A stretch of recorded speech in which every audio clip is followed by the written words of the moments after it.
This, I won't forget. Sabi ng mga anak ko, tsaka ni Lara na wife ko, Daddy, sabi niya, baka pwede naman, wag na tayo mag-tricycle kasi may pera naman na tayo eh. Baka pwede naman na mag-taxi na lang tayo, sabi nila sa akin. Pwede naman tayo mag-taxi, ba't natin masyadong pinahihirapan, sabi nila. Sabi ko sa kanila, this I won't forget. Sabi ko, alam niyo ba, itong experience na pinadadaan sa atin ng Panginoon, pag binigyan tayo ng sasakyan ng Diyos, tingnan ko lang kung di tayo umiyak lahat sa Panginoon. Yung time, yung trial na pinapadaan sa atin ng Panginoon, we need to go through in this kind of process. This is the process of character molding. Dito tayo tinuturuan na tanggalan na iyabang. Okay, Dad, sige.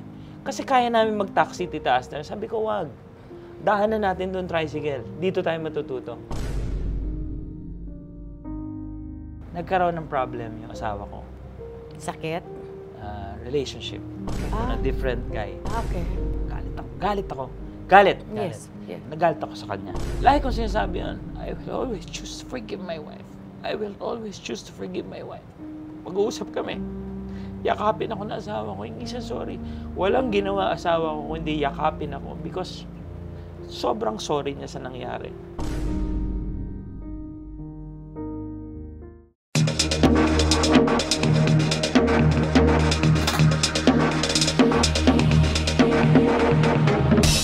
Bigla kang parang nawala. I mean, it's been like 4 or 5 years na nawala ka sa sirkulasyon. 5 years, 10 years from now, because of unhealthy living, mamamatay ako ng maaga. Pag namatay ako ng maaga, lahat ng tagahanga, lahat ng tumawa, wala naman silang magagawa kasi katawan ko to. On a regular ko, weekly ko po, nag-120 kilometers po a week. So from there, napalapit na rin ako sa church, nag-serve na rin ako. Kahit maraming mapusok at mga... may skandalong pinagdaanan mo. Okay. Awa ng Diyos, si Lara lang naman talaga yan. Hindi kami nagbitawan sa isa't isa. So si John, ever since, hindi ako trinato na bilang alalay. Ever since, kasi si John po, walang kapatid na lalaki yan eh. Nagkasama kami, yun, tumungtong kami ng palibasa lalaki.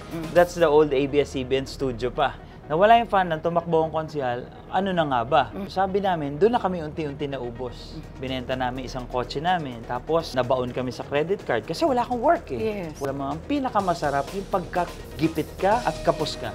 Yes. Sabi nga, if you only pray when you are in trouble, you are in trouble.